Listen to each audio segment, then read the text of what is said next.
In the name of God, the most benevolent, the most merciful, in honor of the original unconditional moment that all conditional moments have arisen from and will return to, in the presence of the original being, system admin, and world host to this simulation, existential system, and world room. Hello, everyone. Out of 8.1 billion human beings, I guess you were in the neighborhood. You're listening to a Muslim futurist, and I am someone who calls himself Mr. Within, and in 2014 decided to give like 10,000 lectures. Now, why? That's something we're all going to figure out. But in this lecture specifically, I wanted to speak about something that is a very important idea, a very interesting perspective. This lecture has a name, like a majority of my creative works do. And in some sense, the world is an instrument of the soul. I'm gonna explain that. So let's say you can have a thesis, an antithesis, like like a view in a certain direction, and a counter view to that, right? So I'm choosing a side. So if these were like two teams with jerseys, I'm choosing the side to give an argument on how the world is an instrument of the soul. Okay, it's like an instrument. Okay, and I'm gonna explain it. So that's what you're gonna listen to. Okay, make up your mind and either like stay and listen like an odd normal, like, imagine if I was speaking in public, you know, and or get out of here. Okay. If your loyalty is conditional, get out of here. If you have unconditional loyalty and are actually excited to see how someone can explain even that the world is an instrument of the soul, then like stick around. But I'm giving you a sense of like, where we're going with this lecture. Honestly, sometimes it feels like I'm a pilot. Like I'm piloting people's attention. I gotta know where I'm piloting. Okay, so this is a very fascinating lecture for me. I usually only talk about what fascinates me. Everything else is just looping and boring, to be honest. All right, so let me get started here.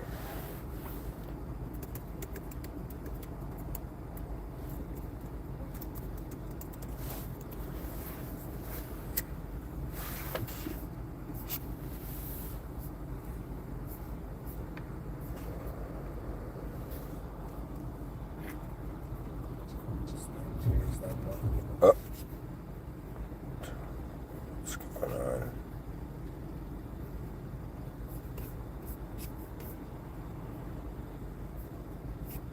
All right.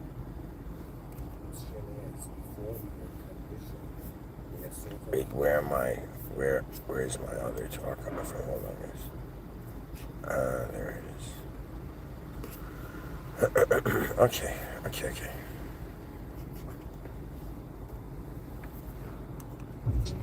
I guess no loyalty. I'm gonna say it. Viewers return to zero. It's fine. It's a simulation, anyways. Let's keep going. So, to begin, there is this notion that you're listening to a human being was found an interesting parallel, okay, between two ideas. I have noticed two ideas I've recognized the same pattern within two, let's say, different realities.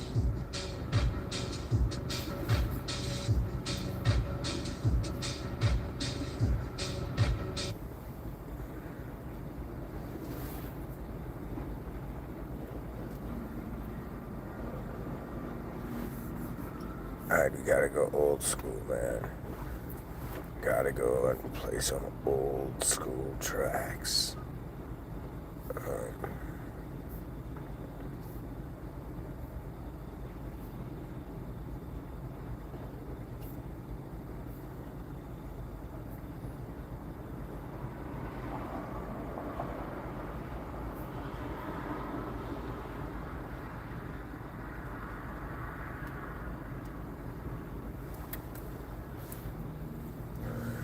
All right. So, guys, every human being has a journey in this life. You're all in the middle of your journey, just like chess.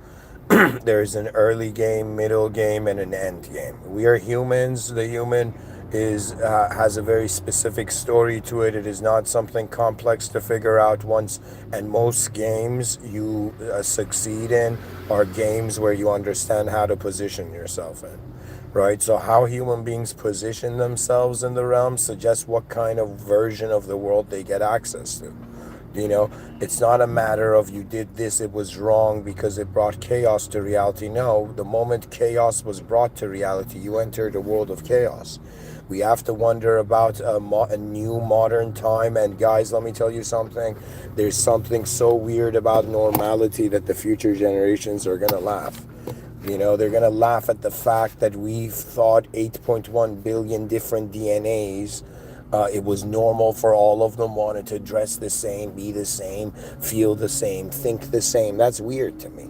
I think the advantage of the human species is a massive exploration operation. Okay, and so we have to treat ourselves as explorers of a world that could have been misunderstood. Never forget this sentence. It's the true source of scholarlyhood comes from this. And I wanted to say this at the beginning, I forgot, but I'm going to make sure I say it through the episode. Guys, before giving this lecture, in my youth, yeah, I did play a little bit of piano. Do you know? But I am not a musician in the sense that I use an instrument that is outside of me. But I am someone who somehow knows how to use the instrument of attention, okay? And the human experience. And the value of my life is not to just, having seen something further and just die with it. What's the point?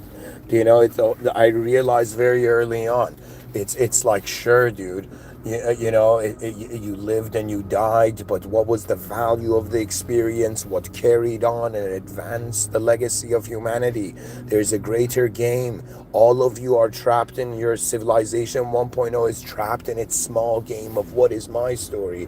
Oh my God, I gotta be the main character to my own life, And have you ever thought about that sentence came too easy? That we individualize too easy. There was a moment where I looked in the mirror and I'm like, dude, what am I looking at? Is it just what I get? Am I just am I only the meaning that I give myself? Or does this meaning have a value beyond me? And I was like, dude, what's another value? It's like when I look in the mirror, I don't just see the character in the story I'm telling myself I am. I see the biological human organism. I see an entity in the mirror. I see myself as an entity, and I ask myself, why am I this entity? Why am I in the human form?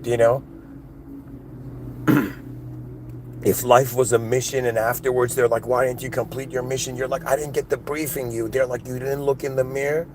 You didn't see that you were the invisible responsibility to advance a visible moment?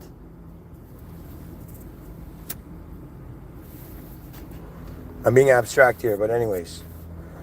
So I feel a lot of, this is the thing I wanted to make sure to have been said, that I feel a lot of musicians will be activated or maybe poetically born from this talk. But I'm not myself that deeply of a musician. But if you tell me, is all of existence and your attention a symphony, I will say yes. And I have been wondering about who's been directing that symphony, and I figured it out. And the answer is hilarious. That's what I'm saying.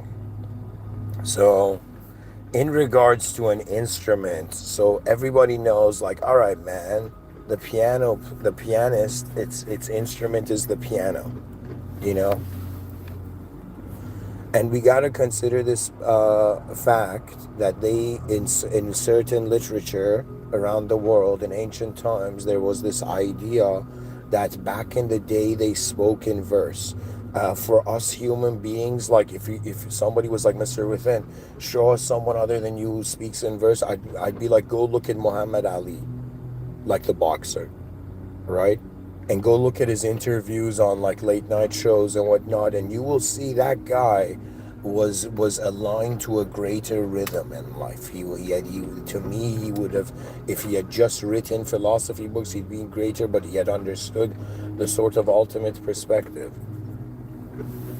that effect returns to cause, that simulation returns to the original state. We fear what we don't understand, and that's been what's been repeating in history.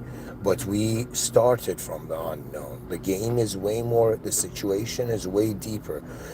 What I'm doing is like, dude, do you know, it's like the world, the educational system has managed to make people bored of knowledge. You don't understand. When I reached a certain awareness of what's going on here on this earth, I just regretted how I did not have this awareness when I was in the educational system. I would have torn up the place. You know? I don't like the concept of teacher and student, you know? I think it's just explorers, yo. Explorers of the human class. In my visions of the future, the educational in the system of the future, there's no teacher and students. Everyone from the moment you're born, you get an educational rank. Okay? And when you go to the educational system, you in some sense are increasing your rank. So let's say a 60-year-old professor who's been contributing to academia, it's not like he just has a bunch of random pieces of paper of students, you know, like, you know what I mean? It's like this guy has been committing and serving a realm, a reality, a sector of humanity, and he shouldn't be like, okay, he's professor and the students like laugh at the teacher archetype. It's a ranking system. So that 60-year-old professor should be a rank above, like should have a very higher rank. Do you understand? It's like your explorer rank. That's pretty much what I'm saying the future educational system would be. And a lot of it would be virtual reality, and children would have to go through obstacle courses to get to class, so every child would be biologically fit. Even if they weren't, they'd set up the obstacle courses and gradients, but pretty much the overlay. Guys, think about what has happened. We have managed to change the wallpaper of our phones. How long till we change the wallpaper of the world?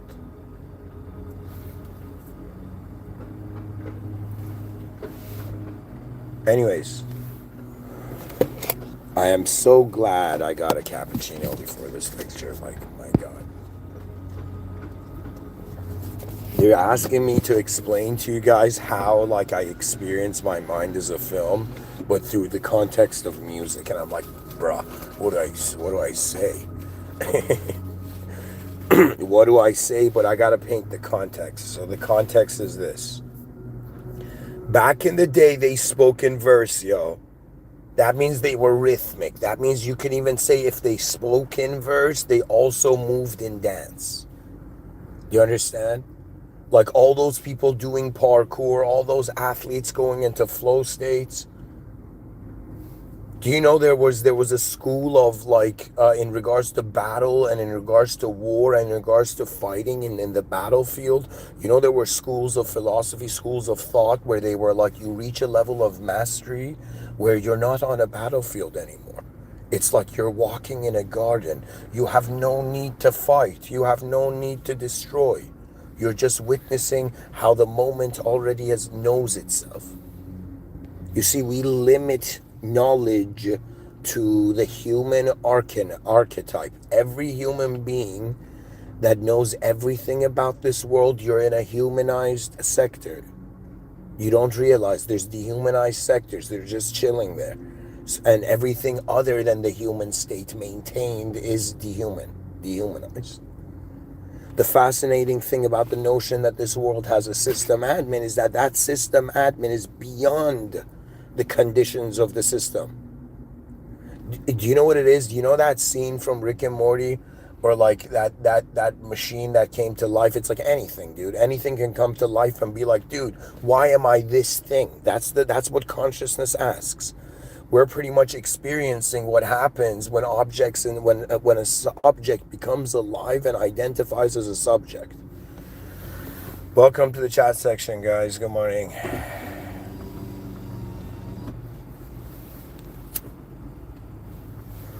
So the only advantage I gotta say I honestly have is that I can explain to you what polymathism is. I could explain to you how the polymath happens, or how the polymath state works. Okay?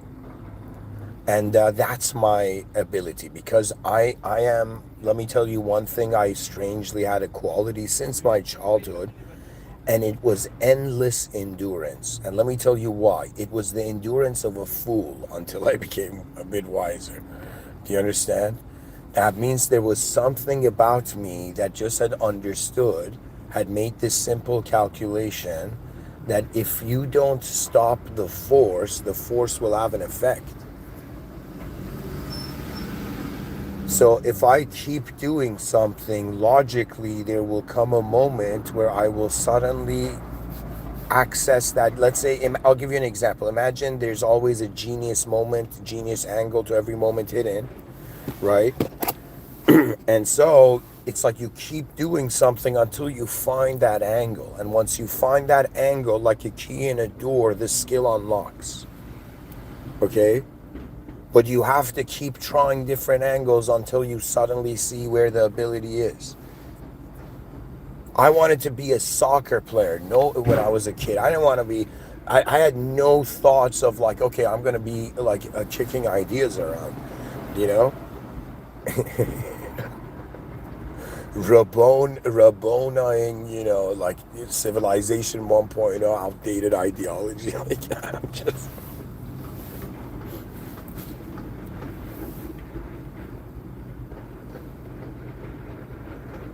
I'm here to explain, as a soul in this world, how much the realm of the arts have opened up to me. I cannot explain it completely because they were moments rather than parts of my moment that I use other parts of the moment to explain it with. Okay? I will explain it to you like this. In the same way, a musician cannot create those sounds until it holds that instrument. You cannot live a life, do you understand, until you identify as a thing, as something. Okay? And the reason is because the system is not designed yet for unconscious you like, how do I explain it? If they're like, Mr. Within, what's going on in the world? I'm like, yeah, man, there was an unknown world here. There was an unknown thing happening, like an unknown event, unknown world, an unknown self appears.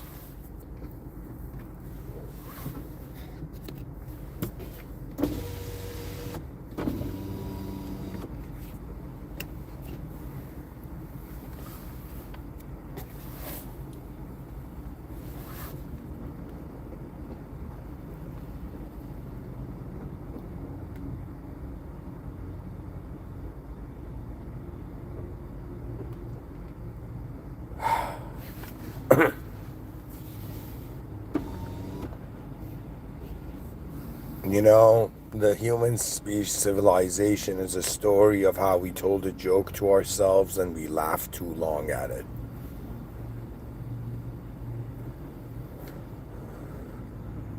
I think there's no greater way to explain Civilization 1.0. A joke we told, and we took it we laughed at it so long that we started becoming it and crying about it later. You know? For me, this is the notion, okay? These were the parallels between the universe. I'm like, dude, you know, a guitar player, you know, holds the guitar. The guitar alone cannot generate the sound, and the person without the guitar cannot generate the sound. When the guitar player holds the guitar, that's when there's the opportunity for sound to be generated. That's human consciousness. An invisible field has held visible form. An unknown life force is moving a known life form, knowable life form. So in the same way, yo man, you're not a guitar player without a guitar. It's like, you're not an organism without consciousness, or you're not consciousness without a world.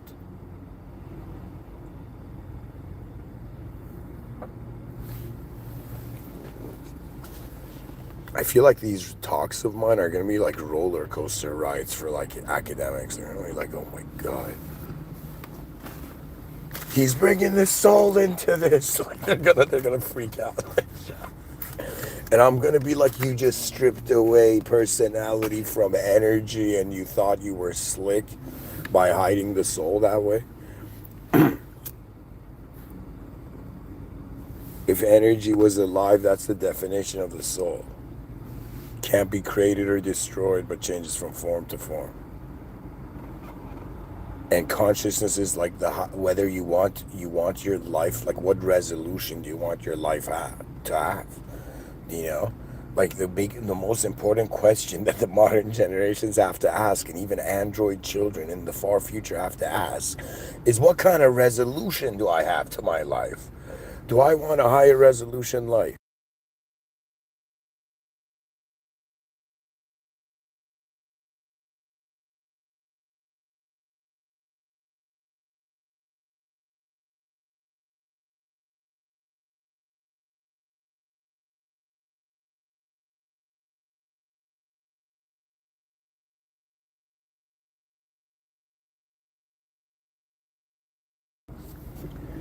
So, guys, something hilarious.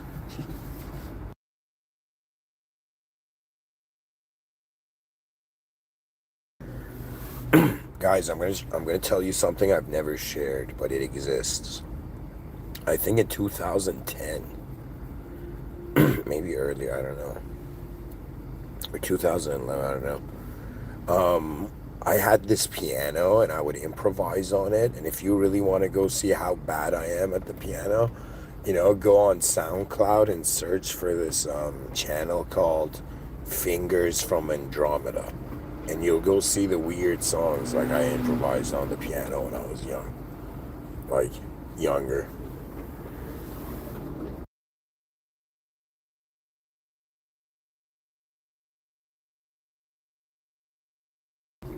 It's like, what did your music capture back then? It's like how much of a lost soul I was.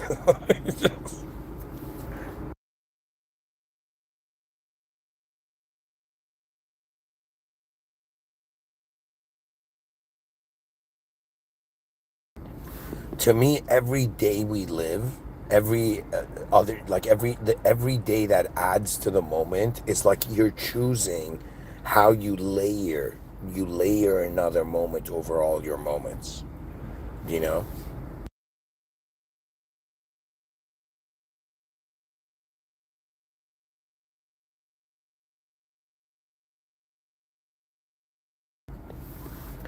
I'm trying to say the flow state, being in rhythm, that's part of nature. Okay, but we stepped out of nature, built human civilization pretty much like we were like, all right, we got out of the natural food chain. Okay, it's like we had it with living in nature for so long, and we're like, okay, enough, man. For how long am I gonna run away from a tiger with a spear? Like, I'm done with this, right? And we just freaking started building like skyscrapers right after that.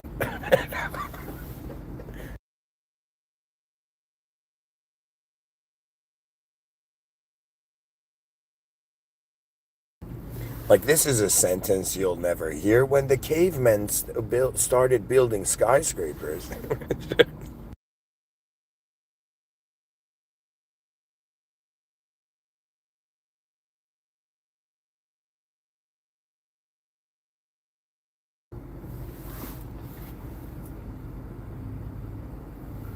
Guys, people don't want truth. They want a truth that they can live and build in. That's the human difference. See, if nature had its own conditions, we were like, all right, we don't like the conditions of nature. And the modern human condition is that every person, they in some sense, how do I say it? You have a command center. And that command center is, let's say, your house or the room you rented or whatever, you know?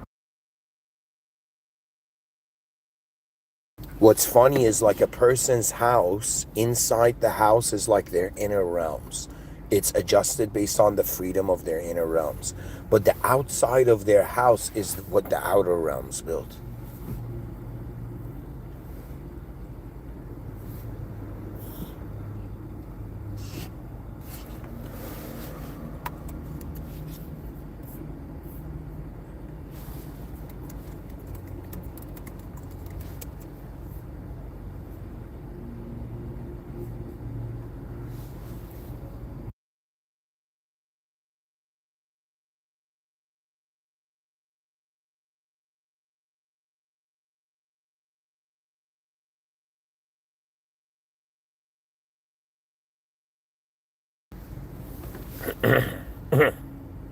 Sorry, guys.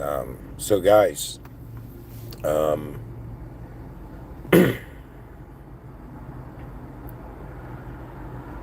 I wanted to give you a sense of the context, okay? That I'm like looking at a musician and I'm seeing like the musician uses the instrument and creates music. And to me, it's like some sort of invisible field is using the world, and the music of that is like the will of that is like the individual experience.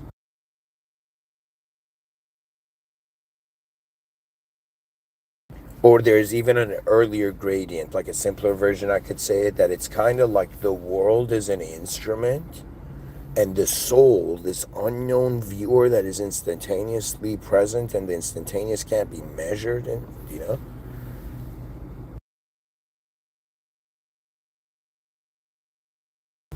the instantaneous just is. But to measure, we need to compare what is or what was with what is. You need more than one moment to have meaning. So I'm just saying, guys, I'm trying to show you that when like, for example, for me, I think that sometimes when I give these talks, I may be doing same thing as, like, believe it or not, like a musician, who's gone into this next level, like, rhythmic state, do you know, and flow state.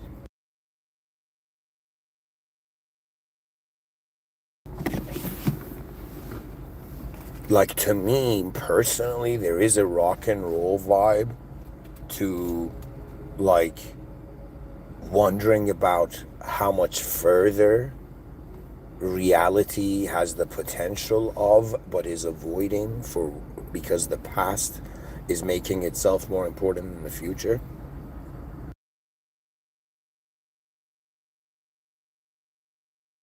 We've all been brainwashed, but we've been brainwashed so hilariously. That means indirectly brainwashed. That means it's like, even like, you know what I mean? I thought there was like evil running the world. Okay, then I realized, dude, it's not evil. It's just an unupdated system. Inefficiency is the evil. Inefficiency is evil to me. Anyways, whatever. I'm gonna keep continuing. And inefficiency, which has access to potential.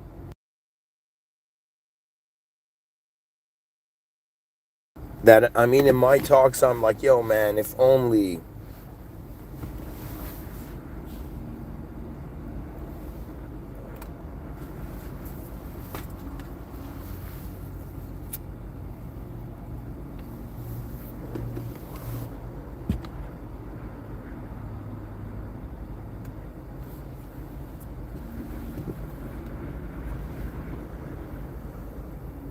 It's more unknown than known.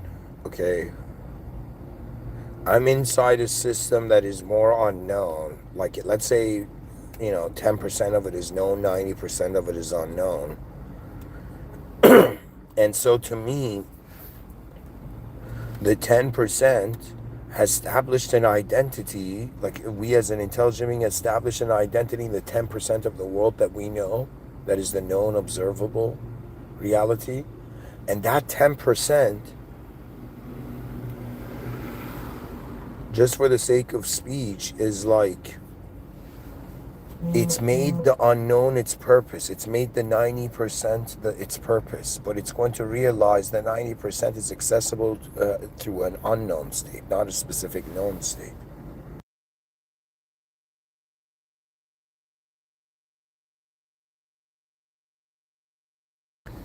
Anyways, there's many poets who have spoken about this concept of like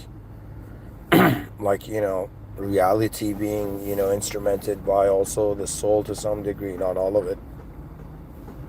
To me, I'm an instrument that I'm playing. I have a part, my conscious experience. That ever since I saw this quote from Carl Jung that says, unless you make the unconscious conscious, it will direct your life and you will call it fate. I realized, all right, man, there's like a conscious level, there's a subconscious level, there's an unconscious level where reality is taking place. Only in the conscious level, the human idea, the human emotions, the human feeling, the human archetype is projected, right? So in the subconscious, I don't know, maybe we are not just, human to ourselves behind our eyes.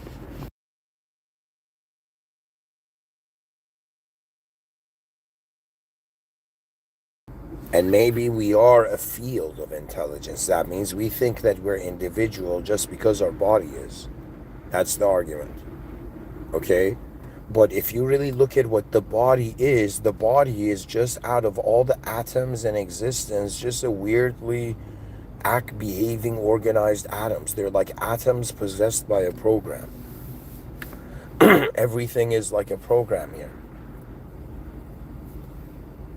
Why do you think people said the movie Matrix was ahead of its time? Now we've reached that normal understanding. It's a simulation in the sense that like the existence is simulated here for some time, your body's simulated here for some time. You know, you wake up throughout the day. Let's say for 16 hours you're simulated in the conscious waking state. During that 16 hours, you re-simulate yourself through a specific ideological program. You know.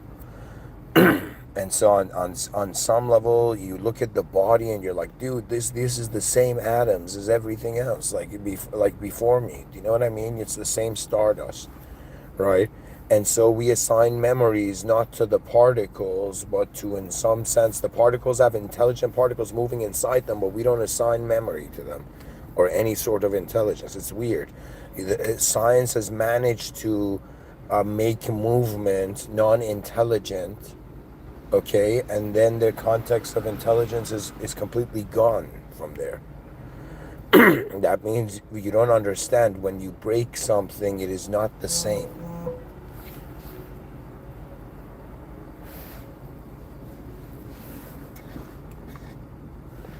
I want to read this poem by Rumi, this Persian poet from like 800 years ago.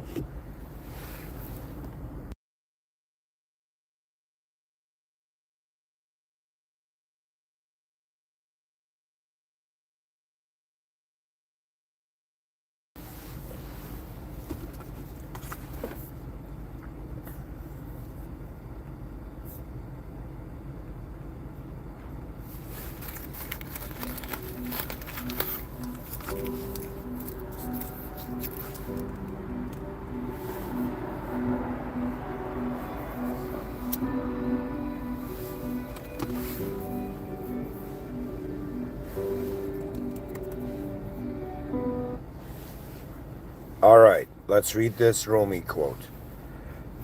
Poem.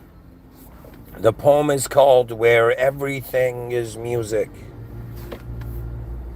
And so Rumi says to the world he knew he would not see, but they would see his poems. The poet Rumi says, don't worry about saving these songs And if one of our instruments breaks, it doesn't matter. We have fallen into the place where everything is music. The strumming and the flute notes rise into the atmosphere, and even if the whole world's harp should burn up, there will still be hidden instruments playing. So the candle flickers and goes out. We have a piece of flint and a spark. This singing art is sea foam. The graceful movements come from a pearl somewhere on the ocean floor. Poems reach up spindrift poems reach up like spindrift and the edge of driftwood along the beach wanting. They derive from a slow and powerful root that we can't see. Stop the words now. Open the window in the center of your chest and let the spirit fly in and out. This wasn't the exact thing I was looking for, but he has another quote where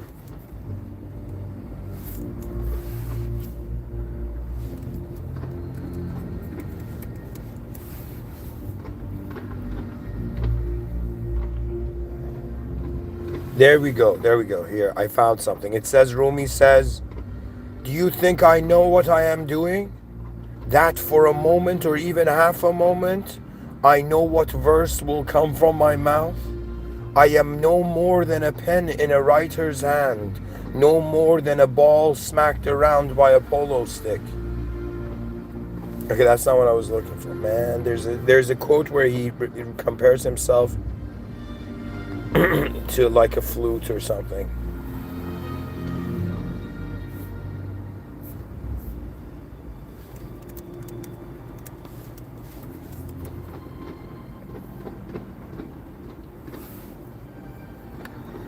Maybe it was Hafizah.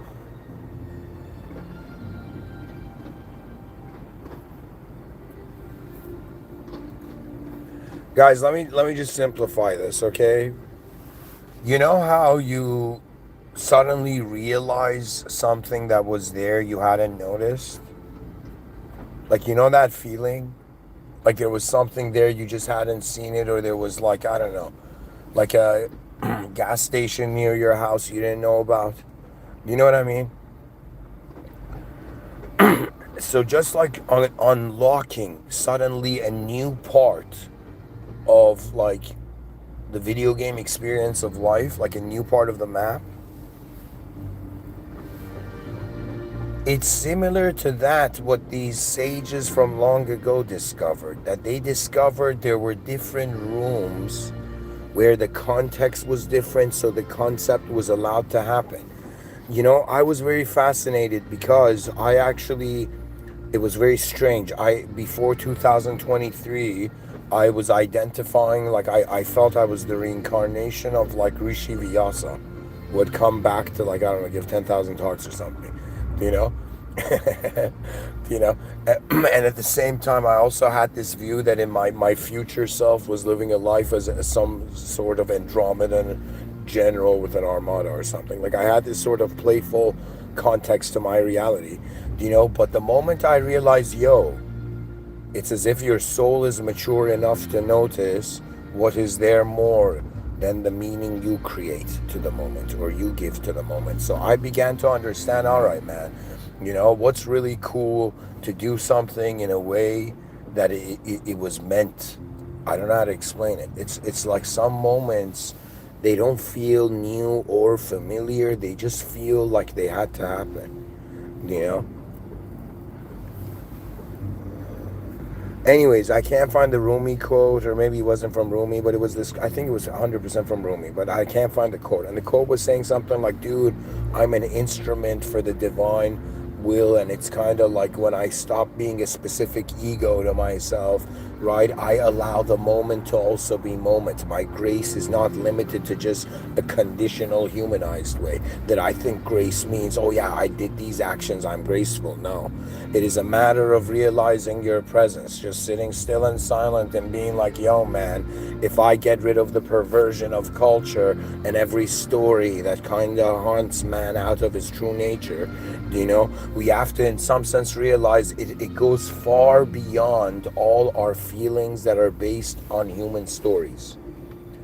And this is the advanced part of the lecture where I'm saying that there was a reason Ludwig Wittgenstein said the limits of my language were the limits of my world. People think philosophers have no value. Excuse me. Philosophy was the trunk. Everything branched from that. Philosophy was the first dude asking a question. Where are we? They gave an answer. He's like, I'm not satisfied. Oh my God. Did we just witness the first philosopher being born? It's about wondering about not just, let me explain it to you. Most human beings on this earth are conditioned by civilization 1.0, okay, to feel free, but in a fixed context.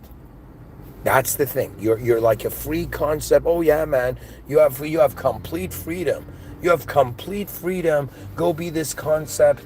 You know, you have freedom in this fixed context. But if you choose to tell a different context or point to a different context, you're changing how in some sense everybody is being manipulated by the program where they're looping it.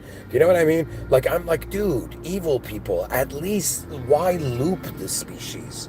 Like, that's what, even if there were, I'm like, dude, why? That's so, it's like, it's so foolish. There were so, like, sometimes when I don't know, I think maybe it's an absence of creativity. Maybe like some, very not creative evil people were like at work,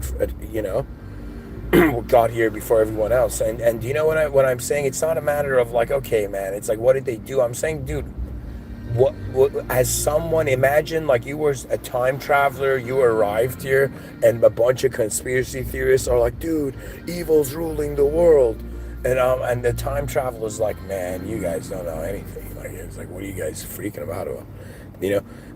And so in that moment we realize that all humans have ignorance. And unless you're human, you cannot control humans. You don't know how to control humans. That's the challenge. Something that wasn't us, let's say, tried to control us, and it wasn't a person. Don't ever think that people are like, I'm sorry, puppets of the ideas that move them. Do you know, unless they just rediscover themselves as an independent agency, which is like the definite, again, another definition of the soul. Right, you right now are an independent conscious agency, right? And your sense of identity arises from your ability to move these complex group of atoms that you are. It's like, bro, am I being particles right now? It's like, yeah, man. Every time I wash my face and look in the mirror, I'm staring at particle physics right now. And so.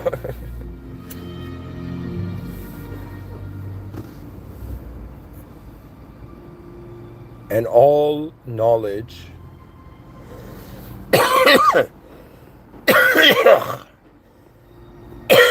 excuse me.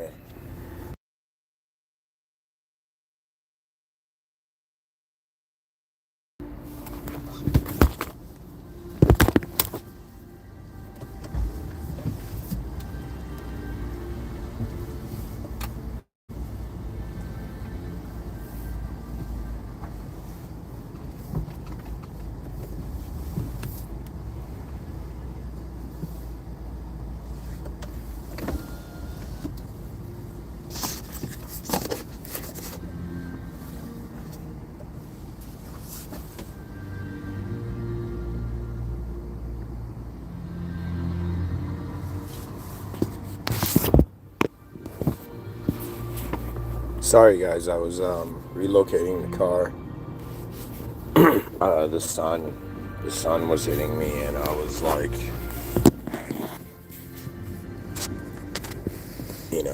we dishonored the ozone layer.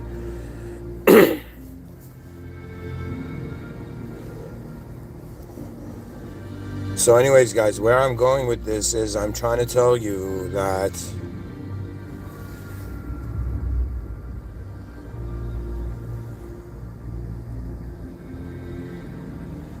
when I sit down to give these talks, the fun part of it is the fact that you don't know what's going to happen. If you knew everything, there would be nothing to know. If you had done everything, there would be nothing to do. If you were everything,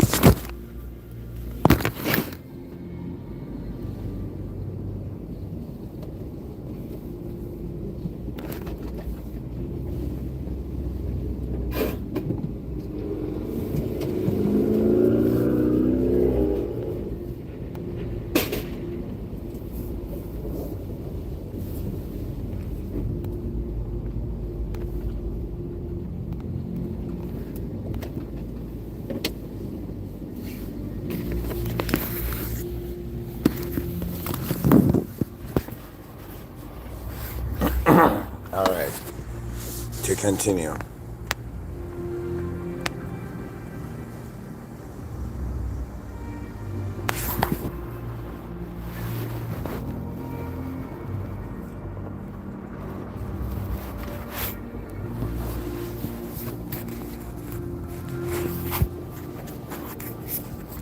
Oh my God.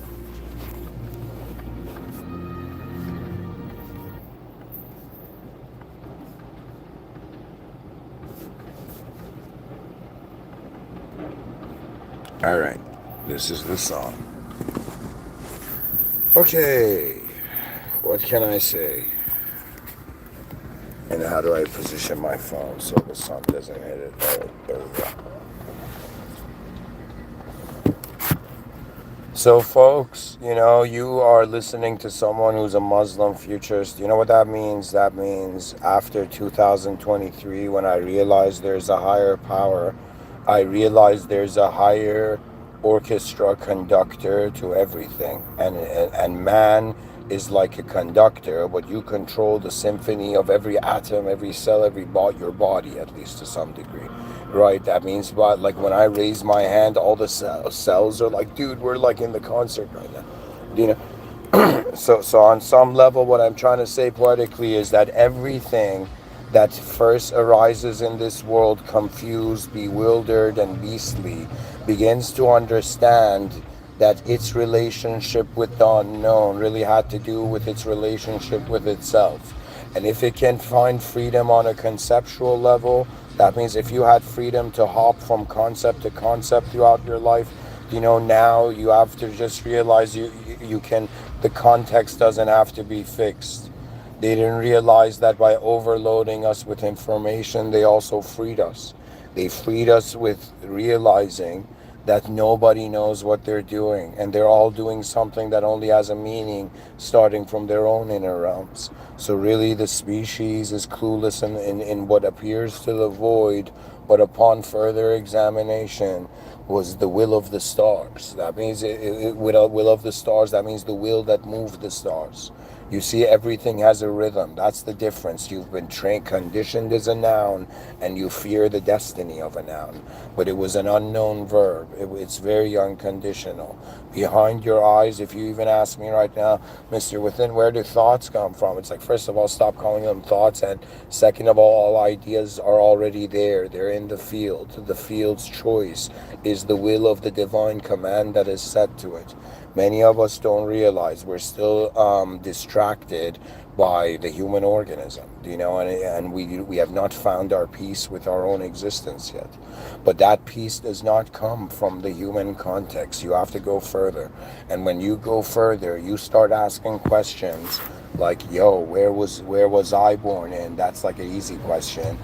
The harder question is, where was the world born in? Is existence existence? What mysteries have we hidden away? Have we pushed aside or blindfolded ourselves with, as if when somebody sees something they can't believe, they cover their eyes? Why? Because it's like their system doesn't know how to process a new archetype.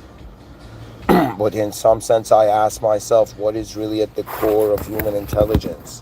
What is really the presence of greatness here? Why is it here? Why is it happening? And some people are like, dude, it's just like plant life. It's just nature. It's just happening. It's just some process. It started and it's gonna end. And I'm like, dude, it's way more complicated than that, because the process knows it's a process and can redirect the process. The question is not just, dude, I became nothing and flowed with nature. What kind of life is that? The idea is that, okay, if I want to be honest, I gotta be honest. And to be honest with my soul, do I know what's going on? No. So honesty is realizing it's because it's more unknown than known. The knowledge of now will be a simulation regardless.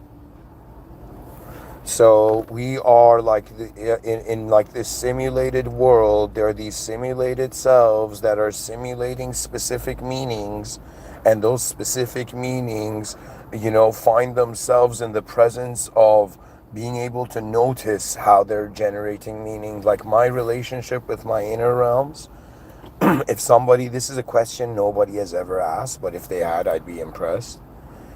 And nobody has come up to me and said, yo man, is your mind just your mind?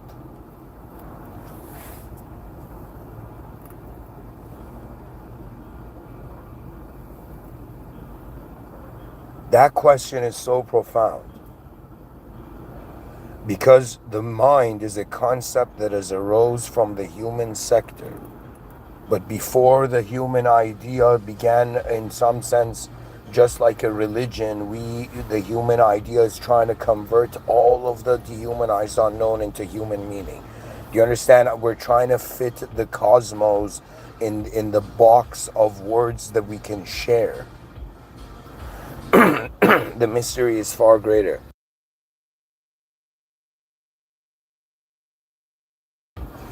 And it's also strange, because the life I have lived behind my eyes has had freedoms that the life in front of my eyes has not. Behind my eyes, I have legit imagined flying and looking at the species from aerial views so many times. In my inner realms, I can imagine like giving a lecture in a Bugatti. Do you know? But in the outer realms, it's not the laws of physics and the specific cost. You see, people make you think that the cost of something is just the price it has. No, the cost of something is now a new form has entered your awareness. Do you know? And the strategy is get the human being to distract its attention as much as possible, because a distracted entity is like escorting a person with a box on their head. Do you know what I mean? To me, I was like, yo, man, so conveniently we are accepting a belittled story and thinking truth has to be that. That means, to me, it's like, let me tell you how it starts. This is how the true, let's say, this is how the scholarly universe, I think, activates also. You ask a question that deep down the answer is beyond you.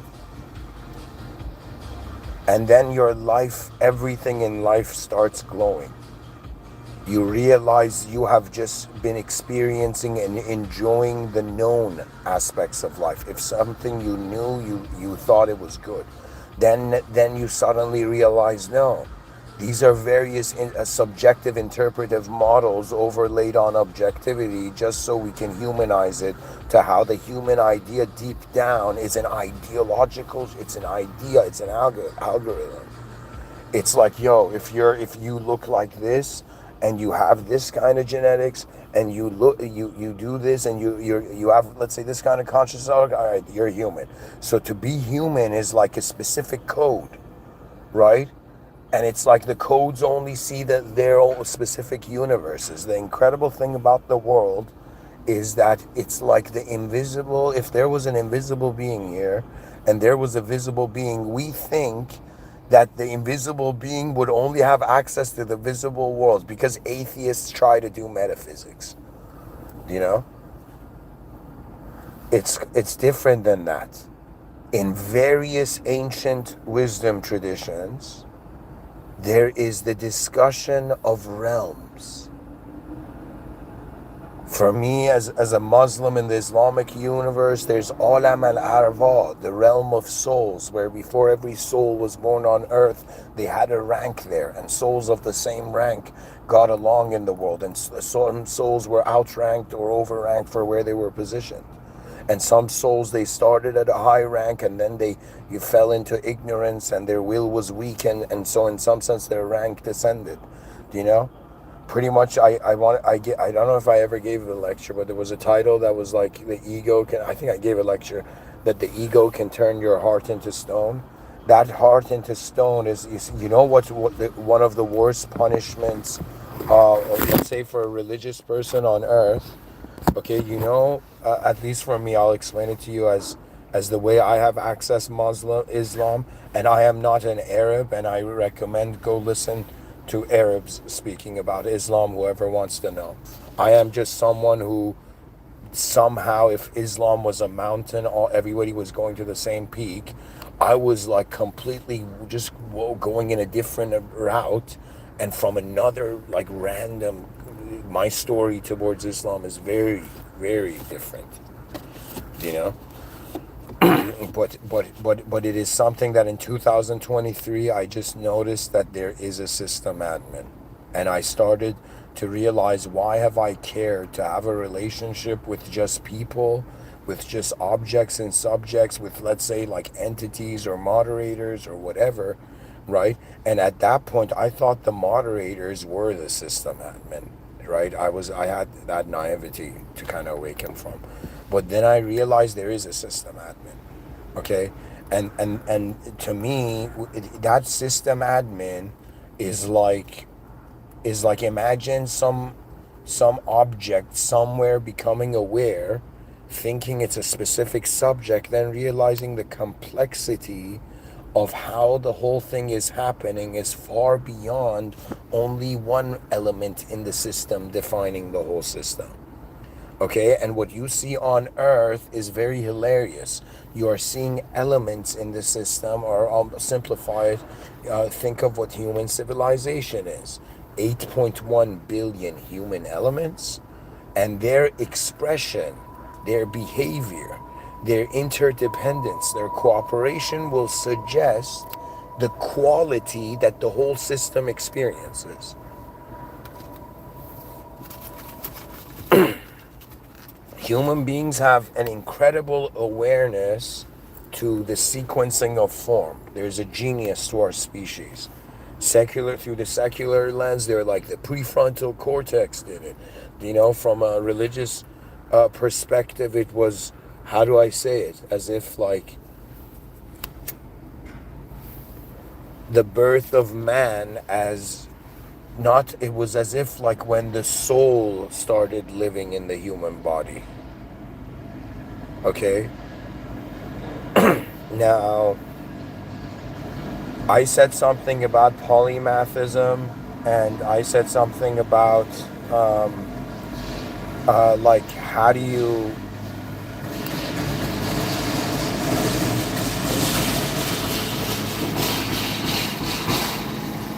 the sounds of 2026. It's like Mr. Within is doing indirect journalism.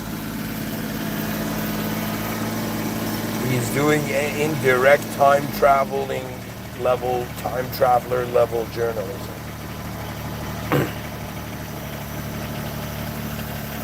So where I'm going with this is to just say the concept of the polymath is someone who is advanced in multiple fields.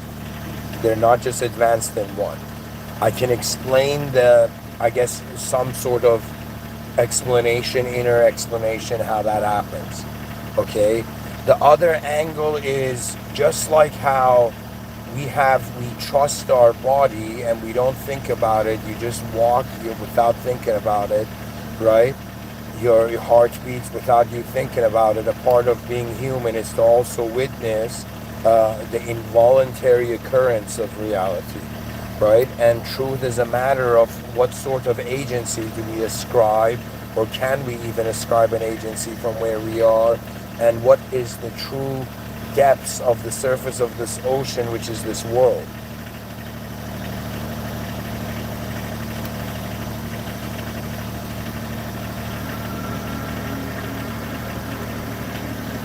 There's 8.1 billion souls that haven't realized. 8.1 billion humans will one day wake up and realize, 8.1 billion are going to realize that what it means to be human is in a universe of verbs. It is to live for a great purpose. Your life will feel hollow, empty, dishonorable, unworthy, unless you start living for a greater purpose. But that purpose should not come from a human being. What does that mean? That means it should come from your insight. It should come from your ability to start from scratch. As if, yo, man, you were spinning in a wheel that was invented before you were born, and to reinvent the wheel, everybody's like, why? Don't do it. Don't reinvent the wheel. What if they missed something? Somebody said there were 13 methods of flight. The moment the Wright brothers got it working, all the other methods kind of like dropped. Everybody ran towards the new shiny idea just because it worked.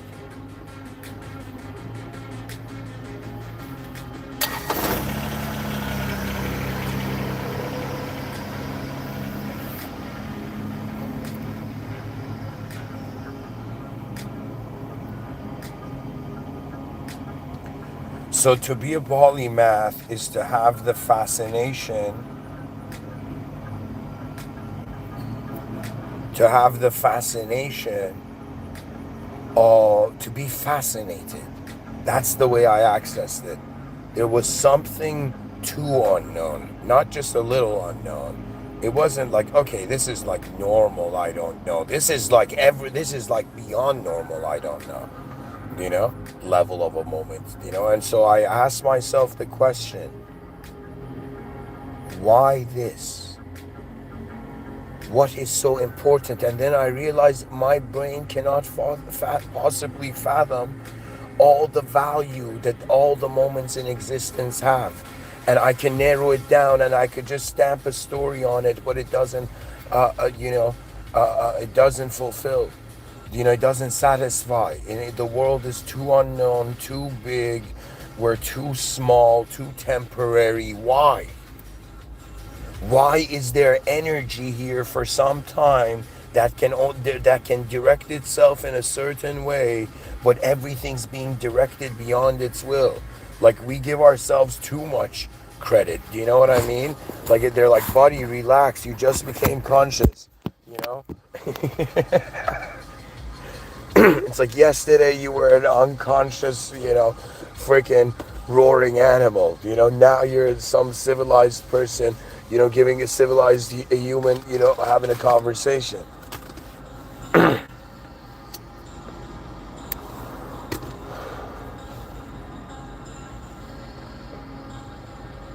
What is honor, right? Like, if the whole system was like a kingdom, I'd be like, all right, man, there's honor. But it's not. It's like we have forgotten the ancient honor of the human kingdom, okay? And we should realize what sort of dehumanization is coming. Let me tell you what Mr. Within is. Mr. Within is like that hilarious, mythological archetype, okay? Mr. Within is like that. It's that modern like mythos, of this dude who's like, yo, every person, human being identifying with the past. It's like I'm giving a speech to the past, present, and the future. But the future is, I have agreed with the future. Do you understand? It's like some people think knowledge is just based on what everybody accepts, because life is kind of treated as if everything is a language. Culture is a behavioral language that's looping. Everything is a language. We have enclosed ourselves in comfort, not realizing we're missing out on not just the world, but the divinity of all of it. To me, the future generations, I don't know. To me, there's one vision I have of them. Anytime I'm like, yo, dude, this species can destroy itself before it gets good. Before the party starts, this species might go extinct. And I'm like, okay, at least get it to the party, And the party is like 3,600 years from now.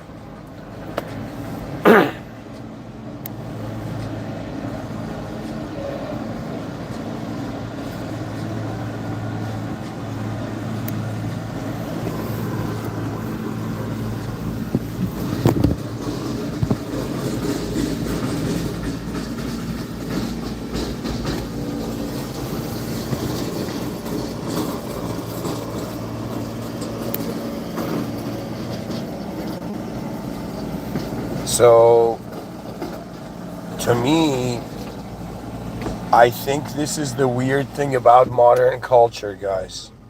The weirdest thing about being alive in 2026 is that they kind of like honor They honor like everything we look at, we think it means something because we have a subject pre-assigned to it from before. I'm like, our species is living for its future, but it's it's giving meaning from the past. So it doesn't matter how futuristic the world becomes, it's still giving meaning from the past. And that's freaking weird. So to me, it's like I'm trying to free my species from a loop.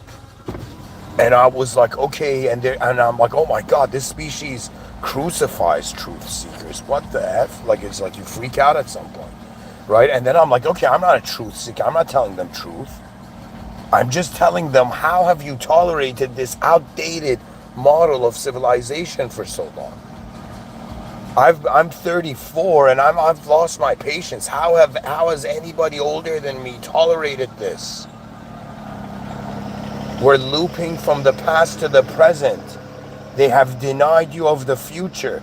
You start to, do you know how I know this? Because the future feels like fiction in 2026.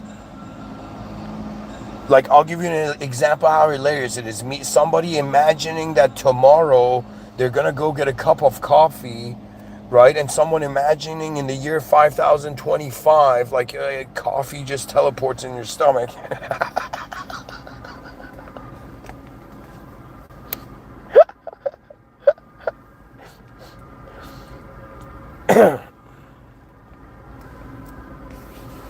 Food is gonna be, diet is gonna be a subscription in the future. You're like, dude, I'm gonna unsubscribe from lettuce.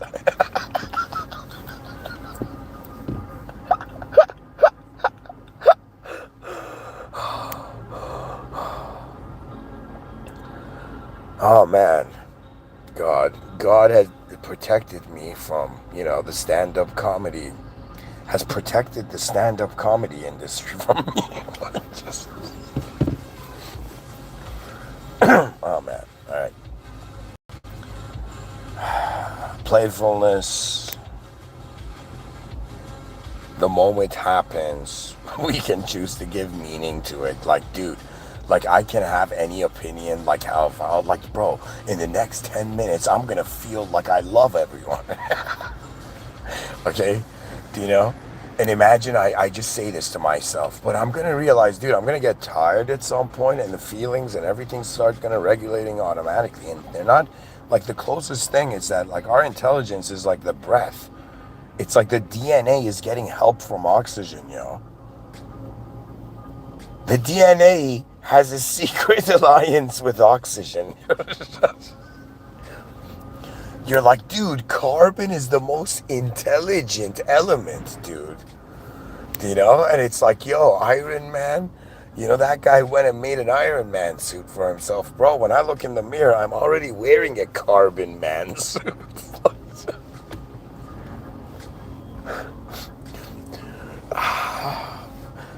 Before Iron Man archetype guys, PS1 had ruined that language, that phraseology for me, because in PS1 there was this game called Pepsi Man, and it was the stupidest game. Shout out to anybody who remembers, like, Pepsi Man from PS1. Like, this is like, I'm talking to, like, ancient gamers that, like, they only spoke about in Legends. To all these, like, I don't know, kids who think like just like moving color is what a game is about. Like, it's like video game companies were like, all right guys, we're descending into a new low of ethics. Okay, just make the games shiny, colorful, and looping.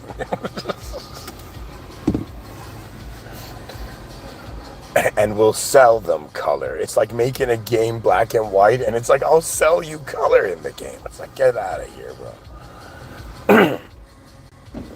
Guys, let me tell you a hilarious story, okay? When I was very young, the game Prince of Persia had come out. I was living in Iran at the time, and I was playing it on PC. And I don't know why God was like playing this game with me in that moment, where I would keep getting to the last part of the game But because I was playing the game too long, my mother would come and delete it, or my brother, out of like trying to get at me or something, would come and delete it. And I tried to finish that game 7 times. Okay? And then I eventually finished that game. And that game teaches you to keep walking in despair. They're like, yo, man, Prince of Persia players and Assassin's Creed players, these are like rare gaming souls. Like,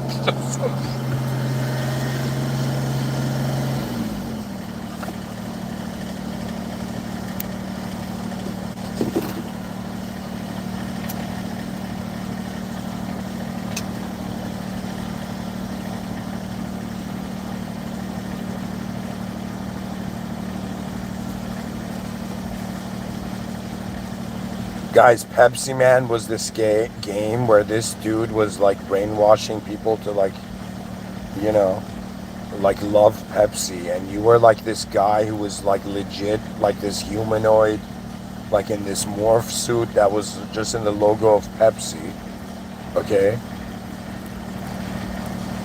And you would just run and grab Pepsi cans, and you could just move left and right and like, I don't know, go under logs or jump over things. And you would run into people's houses, and it would be like to grab Pepsi and jump out of their window. I don't know, it was like a weird game. At some point you were running in the mountains, like, you know.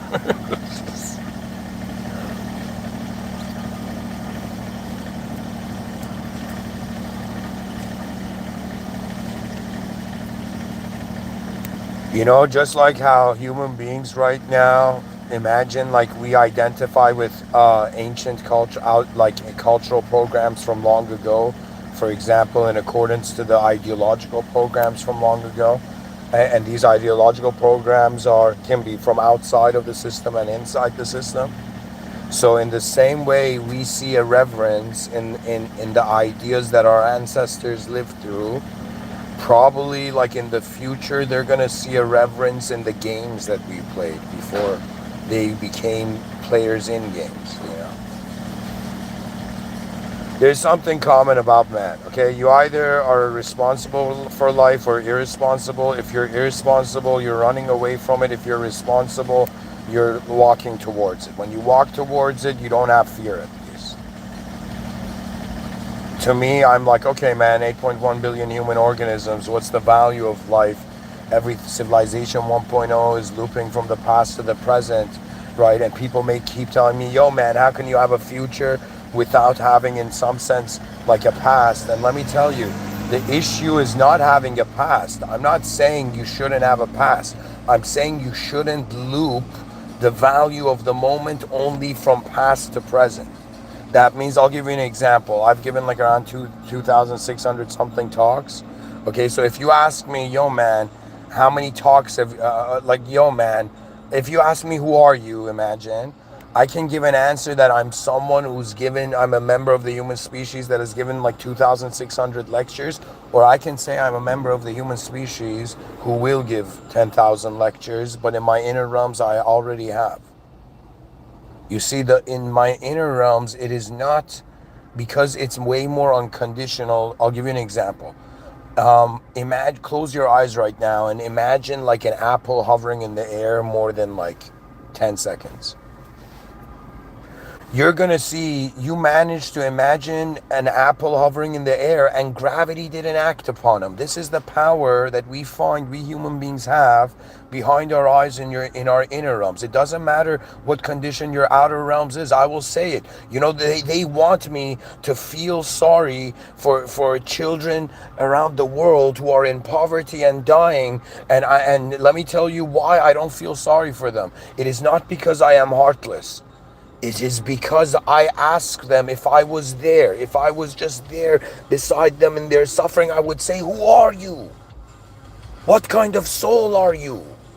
Before accepting what kind of person you are, ask yourself, what kind of soul are you? That means, does the world tell you what its value is, or do you tell the world what your value is? Do you know yourself better than the world that could never had your eyes? I am saying that the reason, it's not that, of course I would go and help. Of course I have a heart. Of course I'm a human being. It doesn't matter. Even if I saw aliens attacking an atheist, it's not going to be like, yo, that's divine punishment. They did immediately. I would go and in some sense be like, how dare anything intervene with the human idea? Do you understand? Right now, it's a manage of like doing two simultaneous acts. That means if there were any great generals of humanity alive still, they would immediately command the armies of humanity. They immediately build defense.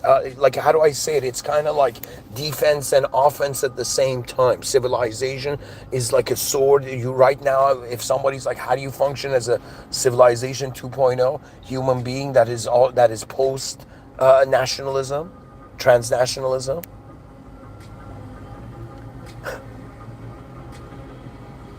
For me, the personalities that people have is their luxury.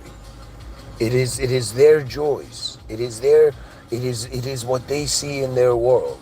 The task has never been like, yo, replace the content of your mind with this content, or yo, we like dandelions, so we started making the whole garden have to be a dandelion.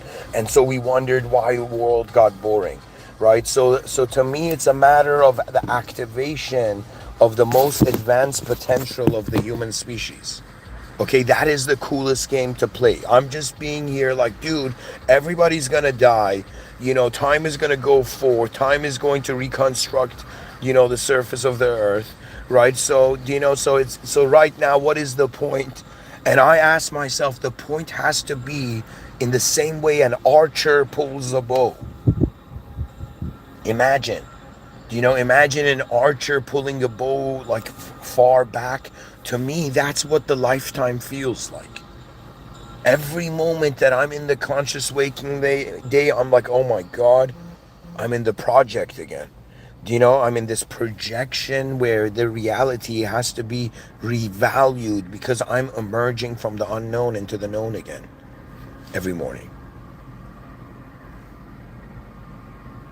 You see, when I say the world is an instrument, deep down, if you really look at it, it's energy doing something. Okay? Uncle Vinny from Rick and Morty, where he's like, I'm walking over here. Do you know what I mean? It's like, yo, I'm existing as a state of consciousness over here. Do you know what I mean?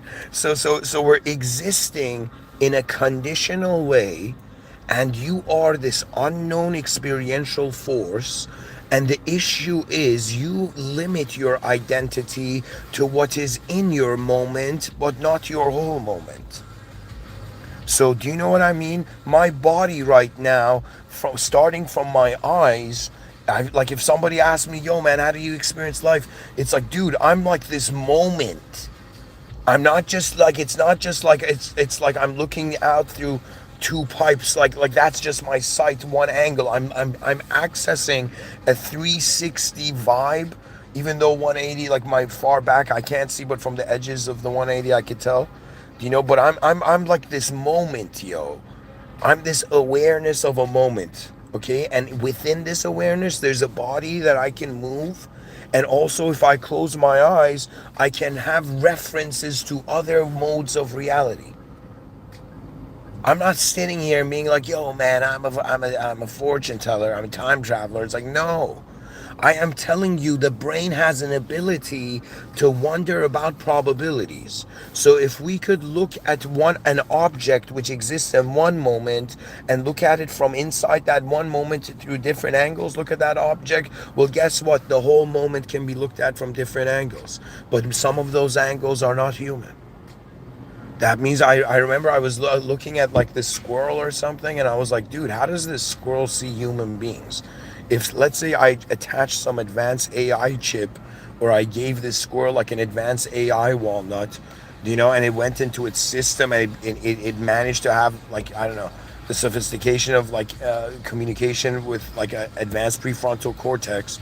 Like if a squirrel suddenly had a personality that was human conscious, right? Because we human beings are trying to be God conscious, right? And imagine like squirrels or pigeons or like birds and stuff like that. Sparrows and squirrels are trying to be human conscious, right? And when they become conscious that there are human beings that are justifying them and administering them, okay? To me, it's like, how else can I say this?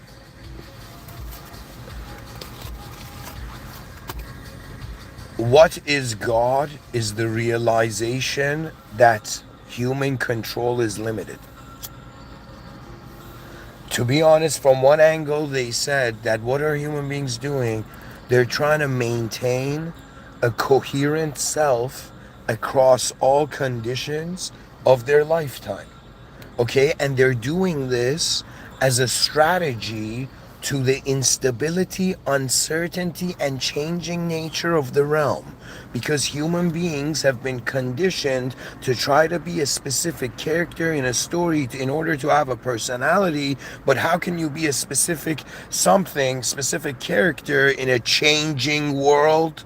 Do you know how much energy you need to put to be the same thing every day? So, on some level, I ask myself, what is the meaning of life? It doesn't matter if I give it from my human perspective of meaning, or it has a meaning that I can't access from beyond the human perspective. But what is it doing? And I'm like, it's moving. Movement means it's alive. Folks, it's so fascinating. Like a video game, you're a character that is more intelligent than any NPC. You have access to existence, but our psychology is activating it in meaning.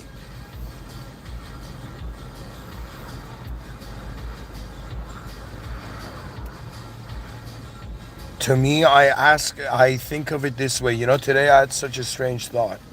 I was driving and I had this thought: what if nobody is gone?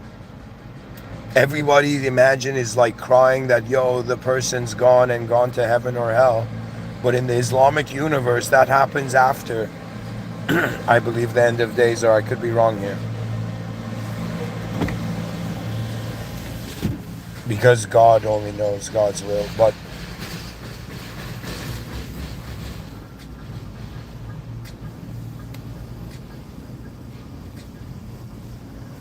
to me, I ask the question,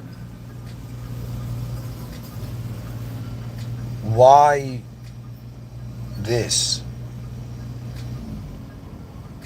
And my brain keeps trying to be like, all right, dude, it's because in the past you were this and now you're this. In the past you were this and now you're this. In the past you were this and now you're this. And I'm like, stop it, brain. For the love of God, stop looping the past. I have seen it already. You have seen it too. And the brain doesn't have a personality, guys. The brain just accesses form. The brain can't tell the difference between an inner visual form, an outer visual form, a video game character, a cinematic experience like in the movie theaters. Your brain just sees forms, and it's up to you, something deeper within it that trusts what it sees. To me, it's all about the activation of the advanced potential, if there is an advanced potential. Why else would it be here? Why else would I exist if there was if there wasn't something to do?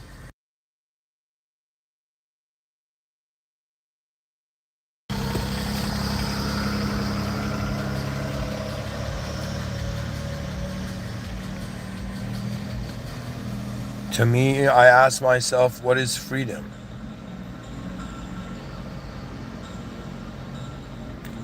What does it mean to be free? Does it mean free? Does it mean I'm free just because I'm in a concept and the context?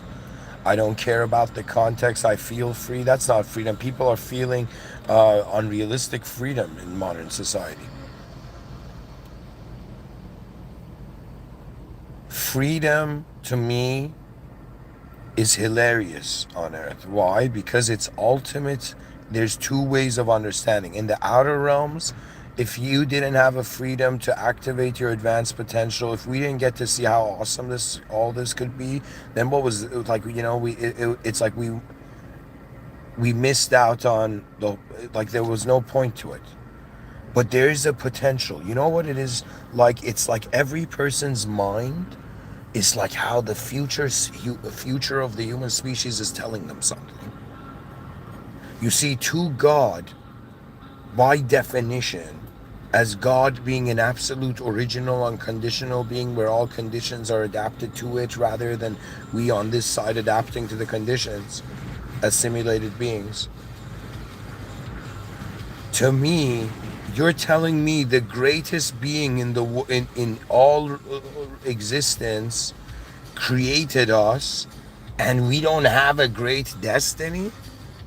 We don't have a great potential? How could we not be great if greatness created us? You understand?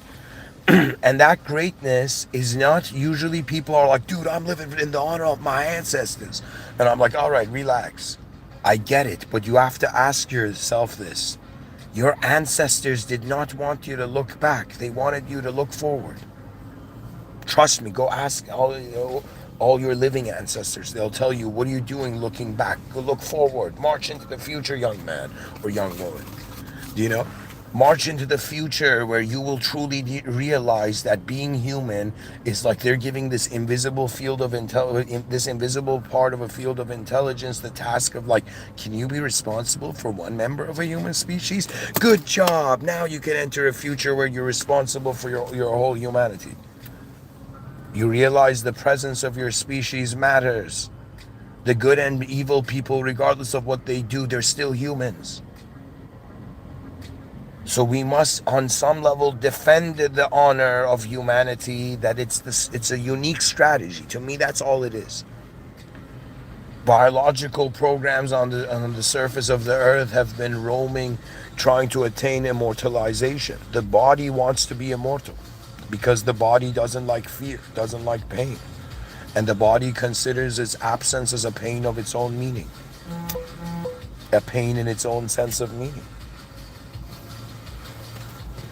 Truly, the species needs to advance beyond, what the past is doing. The past has to be honored, but it's honored like it's like, dude, the past got us here, and then we're like, oh, and instead of us going and handling the future, right? The past, we're looking at the past, and the past is like, why are you guys looking back? Right? And the modern generation is like, because we're not confident, because we don't believe in ourselves, because we're all depressed, because life is meaningless, because they told us it's an empty box, because they assumed that we could, from the tiny observable pocket of the universe, know how all of it was. You are as free as how edgeless the context of your being is. How have you discovered it? That means you're not just living in the presence of a world or in the presence of God or in the presence of the advanced potential of the future. You're also living in the presence of whatever you are. Look at yourself. Ask, and I have this thing I do where I would do it when I was younger. I wouldn't do it more subconsciously. I would do it, but what it was that I would place the archetypes on a table, like poetically, meaning that I would be like, all right, dude, let me create a like simple archetype. You have soldiers, we have commanding officer, we have general, we have emperor. Okay, so I just started to like just in an abstract way play with these four archetypes, and I was like, all right, man, everybody wants to be king. Everybody wants to be emperor, right? So naturally I followed my desire and I was like, all right, man, let me be emperor. But then I was like, how can I be an emperor if I don't know what my empire is?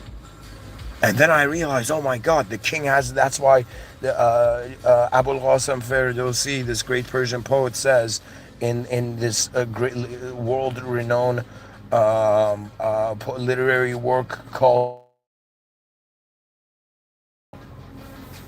And in the book of Kings, he says, if you want to be a king, you must have the humility of a slave. That means you must be able to understand the reality that every part of your empire is in some sense experiencing. And that pattern is fractal. That means the commanding officer or the general had to in some sense be aware of is all of us, the commanding officers in the army. The commanding officers had to be responsible for all the soldiers. The soldiers had to be responsible for the whole system. The issue is that the individual agency has been made to worship itself and not the original state of power that the realm arises from, the hidden source code behind nature's will. What does that mean? That means, the movie Matrix? You know how, like, you see Neo at some point seeing, like, green Matrix code on the walls? That green matrix code is like the second. It's like a nut. There's another layer in between. So man looks at a known reality, and before it sees the green matrix code, the divine source code, okay, behind every natural physical moment, they will realize what it is the unknown. So it's like imagine Neo suddenly having everything be pitch black and then seeing the source code. That pitch blackness, like a blink before this, he saw the green code. He just instantly saw the green code. Okay, but I'm saying if there was a complete blink of the whole moment, and then that's kind of like, that's how you then start seeing the source code. It's like your moment blinks. Okay, but that blink is like a reset because it blinks into the same concept blinks into a new context. I think that's a very cool way of saying that, actually.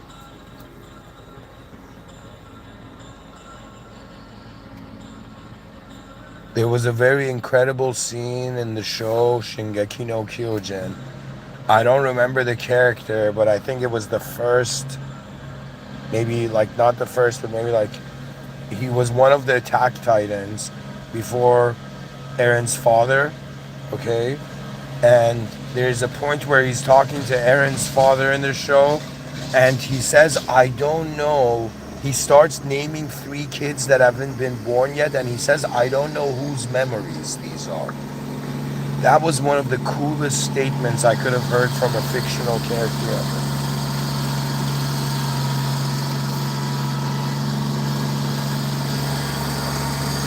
Anyways, folks, thank you for listening. This whole lecture, I guess one last thing I'll say. Whether you want to be a polymath, it all arises from your fascination. For me, this is what they didn't say about mastery. You you attain mastery by ridiculously enduring, and it's not endurance because you're too fascinated by it. You just go towards your fascination for so long that you uncover new contexts where the concept can reactivate. My beloved species, you have my beloved civilization 1.0, you have looped in the past for too long at the cost of not living for your future. They have made you think you're more important than anything else, so you've limited the value of life to an individual geometry. But you don't realize it. The individual is found in the collective. The self is found in the world, and humans are found in humanity. Feel the presence of your species. Start living ahead of your time, meaning you're thousands of years ahead of your time. Thousands of years from now, you think there's racism. They can't even comprehend racism thousands of years from now. You know why? Because it's a species on Earth. It is the individual experiences of these. On an individual level, there is species civil war. On a collective level, it's just what is a species doing here on this rock, in this place. The mystery is greater than the humanized answers. This is why religion is so powerful. It says go towards the original and the unconditional. They are the same moment. So it's about activating the most advanced potential of the species, and they're like, Mr. Within, what are you going to do about the endless war between good and evil? I'm like, this was my strategy. I said good and evil, all good and evil beings on planet Earth who want to, like, let's say, all good and evil beings in existence under the creation that have been created by the system admin. First of all, go towards the system admin. The system admin knows best. But when it comes to the human species, help. Do not disturb and intervene with the human species, and only in the most God authorized and conscious and graceful ways. All good and evil pause. All villains and superheroes pause. Help build the most advanced civilization, activate the most advanced potential of the species, then in the most advanced state, continue in a way more advanced endless war, or even by then you might have seen something further. All souls are haunted by dualities that they identify with only one side of, until you realize you have been the hidden witness to everything that has been unhidden to your consciousness up to now. You are a soul present in an unknown world, and you are active in an unknown way. The conscious human agency is not all of you, it is a part of you. You are an object, but your cells are not the same cells as years ago. You identify as the same person, but your persona, your subjectivity, how far reality has a meaning, what do you see behind your eyes, and how can you still see when there's no light entering your eyes? And that is the fascination of the inner realms. There's been an inner realm the whole time. And your appreciation and fascination with your own intelligence is the fastest and quickest route to activation. That means I'm like, yo, their human species is killing itself over what it knows. All right, let's give them a reality check. Oh, human species in civilization 2.0, you all know you are unknown beings. You all know you're in an unknown place. You all consciously acknowledge it is in some sense a playful storytelling operation. It is the theater of psyches and human intelligence that has just limited itself to a subject in its moment. I found it kind of, a bit weird. They're like, yo, man, do you have a soul of a king? I'll be like, I don't know. But I found it kind of weird that I was named as a child, and anytime they say my name, they summon me. And so this is the fascinating thing, that to me it was a matter of like being like wondering about the original truth as the archetype of a lord, because in Islam, in the Islamic universe, we say Alhamdulillah Rabbil Alameen, all praise due to the Lord of the worlds. That means all creation, the moment it becomes conscious, wonders how it has been created. The creator is the next phase of existence after, let's say, the final day.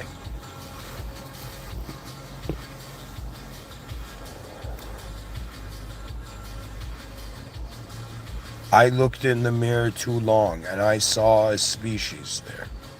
I saw myself, that whatever idea people have assigned to me, or I have assigned to myself, or culture or civilization or whatever is assigned to me, it's nothing. Only my creator knows my heart. Only the original state knows how I was originally simulated. I have been free from people. The moment I realize people don't know what they are. None of you know. We're all acting, and with civilization has made us worship ourselves at the cost of living for our species. In the future, if you go tell them, imagine you travel to the future and you go there and you ask someone from civilization in the far future, let's say, or not far future, but in the future, you go and ask, yo, human civilization of the future, do you guys have racism? And they're like, what's racism? And then they're like, the future people in the future are like, what do you mean? Sorry, and they tell us what is racism, and we're like, what do you mean? You don't have racism? You don't have humans hurting humans? Over like their own subjective beliefs? Like, how is a racist different from any sort of? See the outcome of it. It's people are neither good or bad. It's what they do that renders them as that.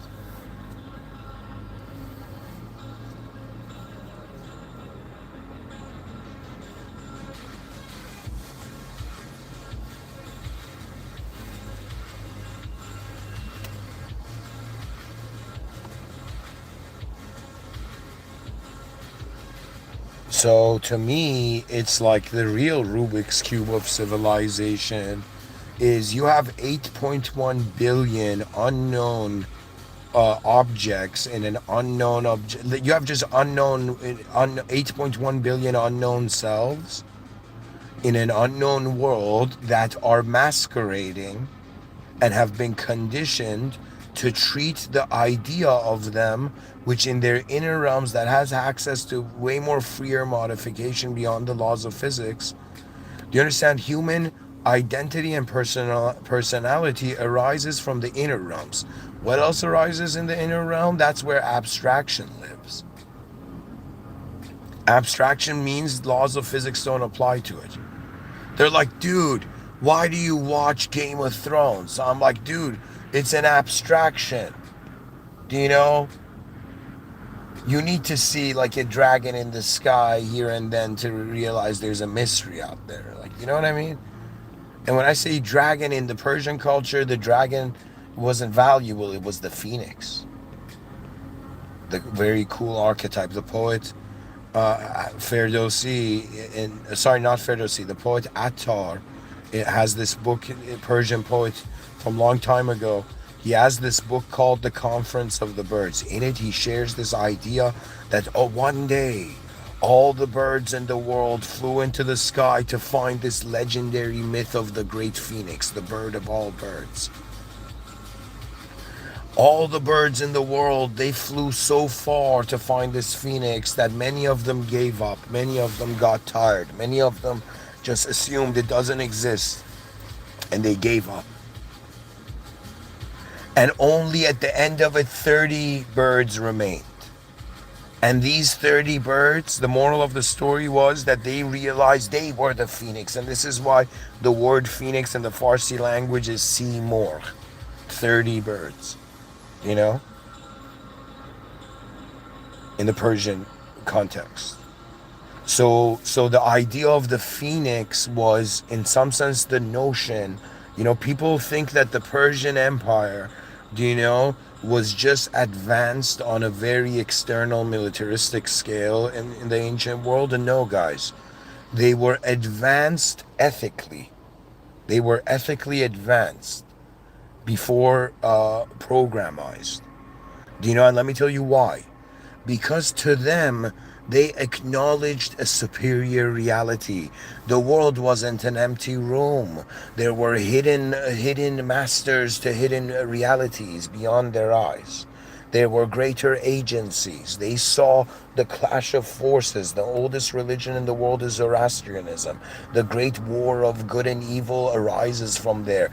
You know, that means technically it's like this archetype echoed from that moment on. But this archetype represented the most important algorithm that was happening in reality. That it doesn't matter. It was never about power. It was never about just one quality. It was about how you were the awareness to all your emotions. So how could you define yourself by just one emotion? You were an awareness to all the ideas you have ever had. How could you just define yourself by one idea? You are, every day you wake up and you witness new events in your inner realms, you know, and in some sense you are the one who familiarizes it with the past. You are the one who in some sense forgets how much more the world, the moment is unknown than known. And when the world is this is when excitement dies. When there is no unknown. When you think you know everything, you will become one of the most miserable people on earth. I'm not joking. You will become bitter. You know, Carl Jung has this quote: "Those who see more than the rest become lonely." But you become as lonely as, I think, if you don't have a purpose. If you give yourself a mission, it doesn't matter. You know, you don't wallow in anguish. You realize, pull the curtains, the light was always shining.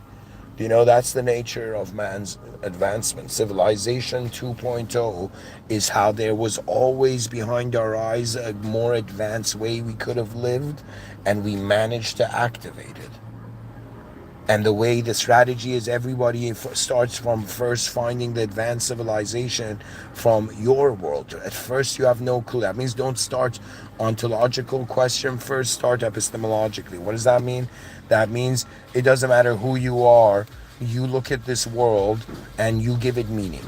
Now, I'm saying that technically means you're in your own world at first. Okay, that means yes, you see the same stuff other people see, but what it means is limited to your past experiences up to now. You think so far, even as you think you're a thought, which doesn't even make sense. They're like, dude, I'm a thought, and this thought thinks of other thoughts, and then it's aware of all the same thoughts, and then it can share. And sometimes the thoughts convert into language, and then the language converts into image, and sometimes the image moves so fast it becomes an instantaneous knowing.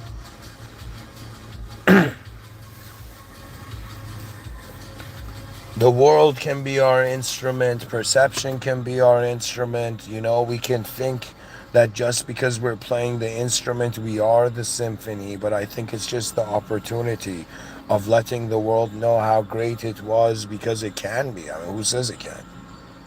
Somebody once asked the question why, and everybody started giving deep answers, and some dude was like, why not?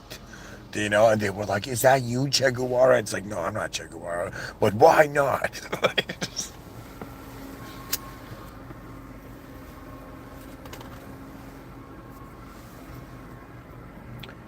Human beings used to hunt and gather berries in buffalo. Okay? We would find stuff, bring it back to the tribe, and we would be honored by the tribe. This is a very important algorithm that must be protected. Do you know? And to me, in modern times, they're like, dude, what else are gonna human beings find? After, like, they stepped out of the food chain, the information era, dawned upon them at some point. And so now human beings were searching for information, but now we have advanced AI and advanced technology that can process information better than us. So why do we need to go and find information and bring it back to the tribe when we created a machine that does that for us? So we have to now ask, what is it that we can bring back to the tribe of humanity that nobody can? And it's the realization that the quality of life we live. I am not trying to save anybody. That's not my job. I did not create them. I am just telling people what resolution does our species deserve? Like, dude, why isn't more advanced behind our eyes than in front of it? I don't get it. This problem like bothers me. I have an OCD thing about this.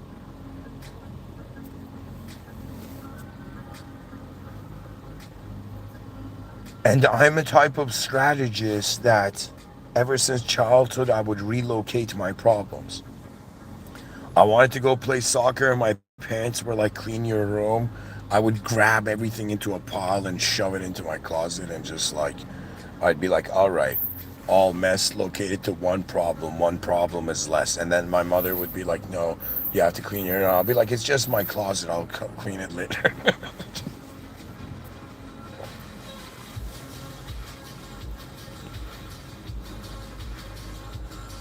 That's the kind of strategist I am. So if there's something invades my species and it's causing problems for 8.1 billion, I try to ask, okay, how does it all?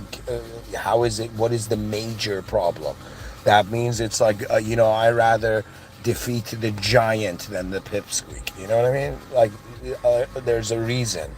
Humanity is designed to notice that which is beyond it, to have a relationship with what is beyond it. What is beyond you, the future, and that which hasn't been conceptualized yet. The unknown. Anyways, folks, thank you for listening. In the name of God, the most benevolent, the most merciful, and the most advanced, there will be a Discord event, and I'm going to just say this. Guys, after all these years, there are people who regularly listen, okay? And unless you're listening to these talks as if you're extracting the same thing as music out of them, then that's like a different thing. But because there is a conceptual context to this, okay, either decide your or organize how you care about things by asking yourself what is important, and that becomes your purpose. Okay? If you care about Civilization 2.0, only the people alive now can build it, and it can't be done by one person. Okay? And people can choose their purpose. I see no system on earth currently that honors all ideological systems. That means because it's like, yo, man, how do I get, one word to define all words? Impossible. A higher level is required. To me, it's like I'm trying to say to all these beings that are like hurting themselves because they all think that their inner realms are the only way reality is true. They're going to realize that these are just access to rooms. A question mark doesn't have to force itself into an exclamation point. It is okay for us to be unknown.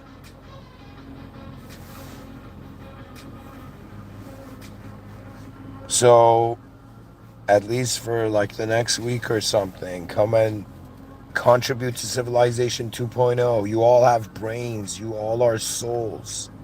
You all are unknown beings. What are you doing? Like, you either loop.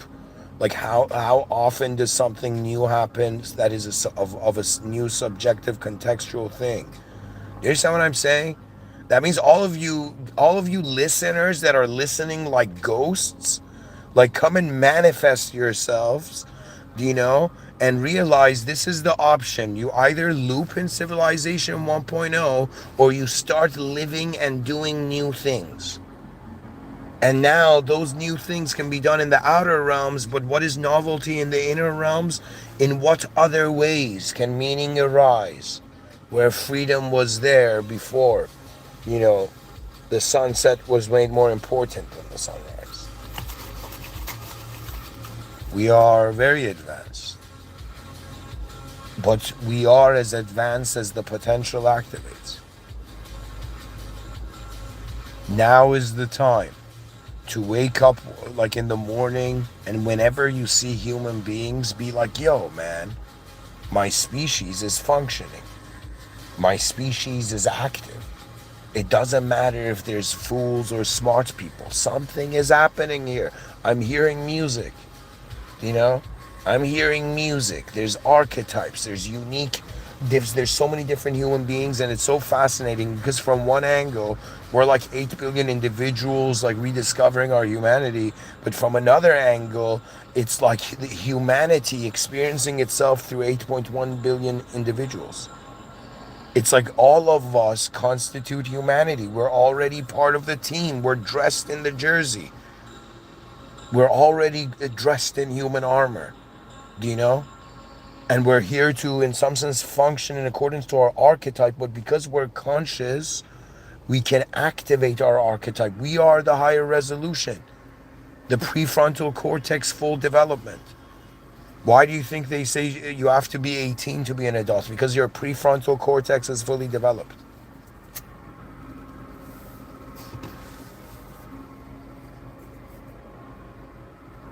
And you're not just learning language. You're learning what to trust from the beginning of your life till now.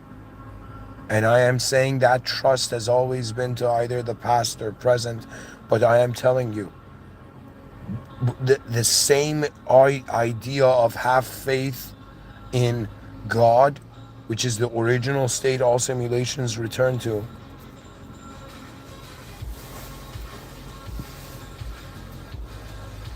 Religion is pretty much saying those worthy and capable to see can access a divine civilization. Heaven to me is like a divine civilization.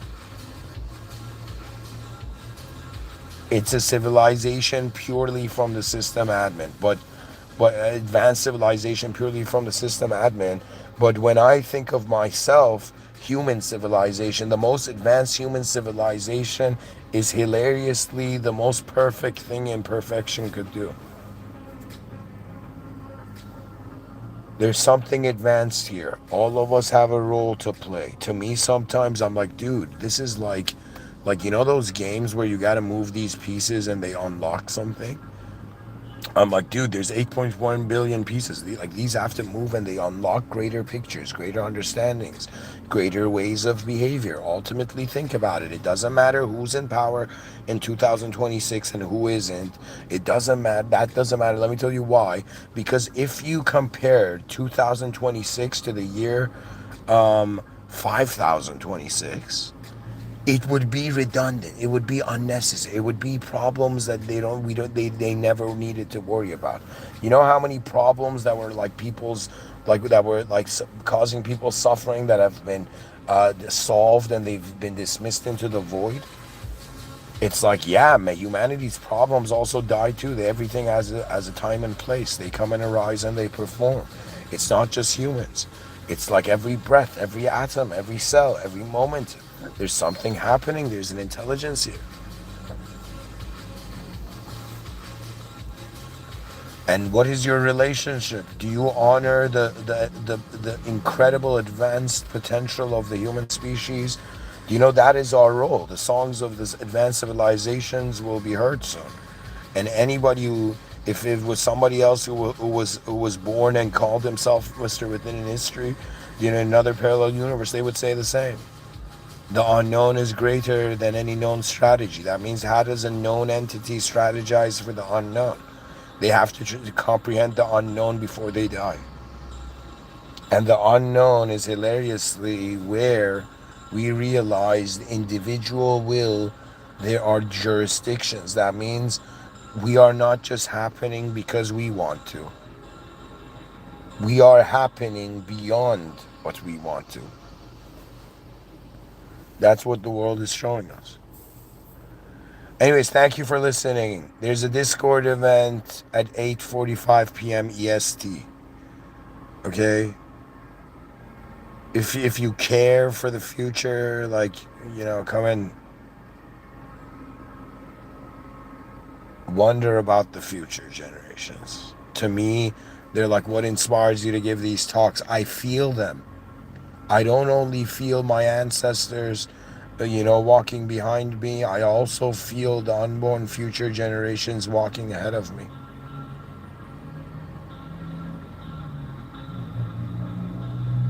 I feel the unborn generations watching me. I want you to imagine every person who will be born after you is watching you right now. And every person who had been born is watching you right now. And all of them are watching you right now. And something greater than all fathomable phenomenology or conception conditions, you know, is watching all conditions. And it's like the great performance of existence, not in the presence of itself only, not in the presence of its world, but in the presence of that which moves it all, that owns it all. To me, why do I say system administrator? It's a very beautiful modern archaic revival of the secular modern archaic revival of the notion that it's a matter of agency. It's not a matter of conceptualization. Like every person is administering their assets by identifying with a subjective individualism. Right? That means you're a character in a story right now, and because you think you're a character, you can interact with different elements in the story. Right? Because we're an individual, you can have a relationship with a collective. If you were a collective, it's like, dude, the drop becomes the ocean when it falls into the ocean. The ocean doesn't become a drop. Individual consciousness realizes it is the presence of a collective intelligence. That collective intelligence is beyond human ideas. So all you can say to humans is be graceful, do not fear the unknown. The pattern is like this: unconscious unknown world, unconscious unknown world, unconscious unknown self, conscious unknown self, conscious unknown world, and that's it. The conscious unknown self, that's the soul, and the conscious unknown world is realizing the will that moves the moment is beyond the moment. So they're like, dude, Something, it's like a cube is moving a square, and the squares can't figure out what's moving their life. It's like, it's just, all right. It's obviously the presence of a will that is not limited to human values, because the ego is just an emergence in the 16 hours of the day you're conscious, right? It's just an emergence. It's pretty much how you organize yourself. The ego is how you know to be a character, pretty much, to yourself. But you're beyond a character. That character is just an element of your whole moment. Like, an idea is not your whole moment. You can make it your whole moment, but an idea is just something that is a part of your moment. Just like your body experientially from the inner realms is a part of your moment. Behind your eyes, experience is primary, existence is secondary. In front of your eyes, existence is telling you it's primary, and experience is secondary, right? But I'm telling you, there's a reason to experience is primary, and there's a reason that a person can say and do whatever, but still didn't show us who they were, because behind your eyes, I know you're standing there as an unknown witness, just like I am, just like all of us are.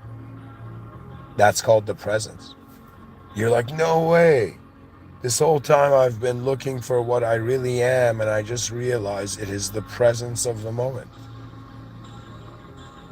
And it's up to you how fascinated you are, because if you're in an unknown world, how can it not be fascinating? Anyways, thank you for listening. In the name of God, the most benevolent, the most merciful, the most advanced, in honor of the original unconditional moment that all conditional moments have arisen from and will return to, in the presence of the original being that all simulations have arisen from. This is a commanded universe. It's not a logical universe.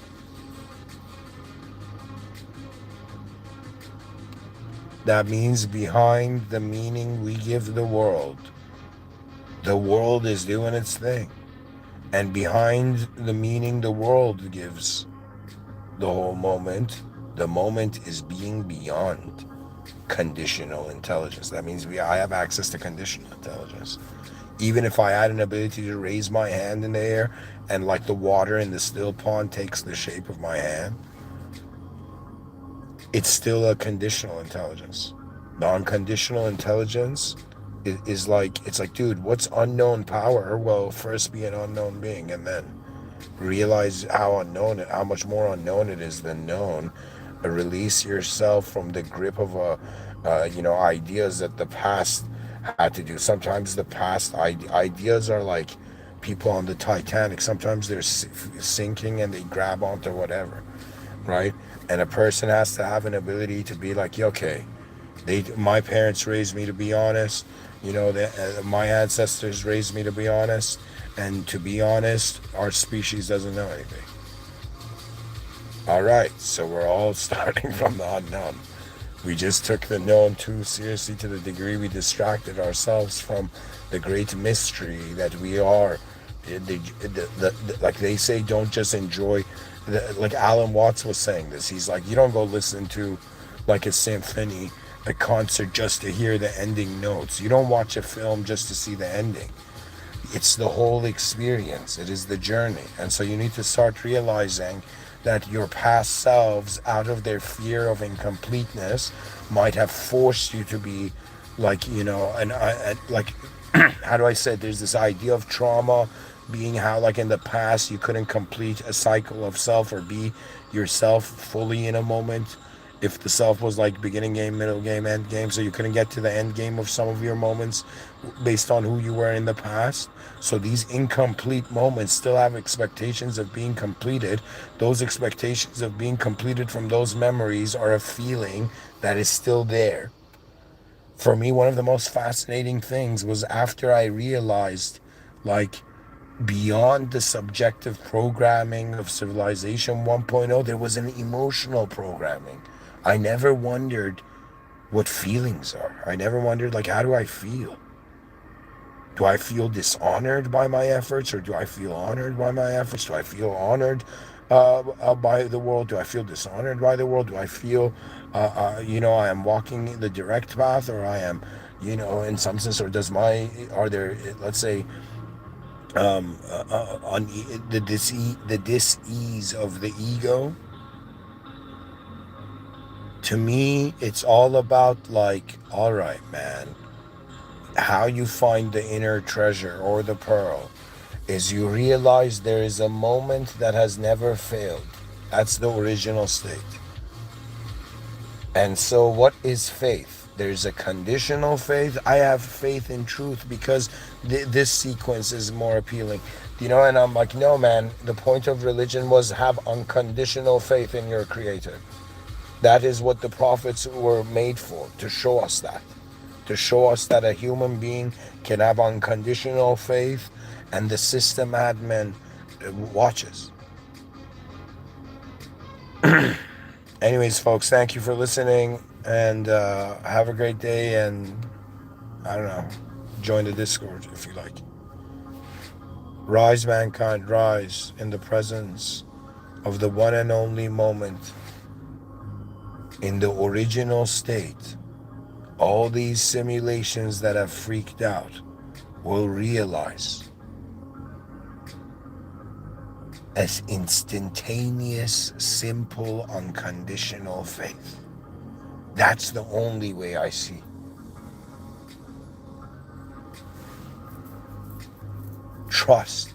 Trusting the world beyond itself. A soul remembered the presence of greatness beyond itself. That means I don't know what Adam and Eve said to God right after they were created, but I feel it's something in the lines of like, wow, thank you. Like, you just created me right now. You know, it's like there's a fascination there of how it all emerged and how it's all being processed and how limited or limitless, really, how limiting the processing is and how limitless the ontology of it is. Like what it is actually is more important than what we want it to be. Do you understand what I'm saying? So we have to have that fascination. Anyways, thank you for listening. Have a great day.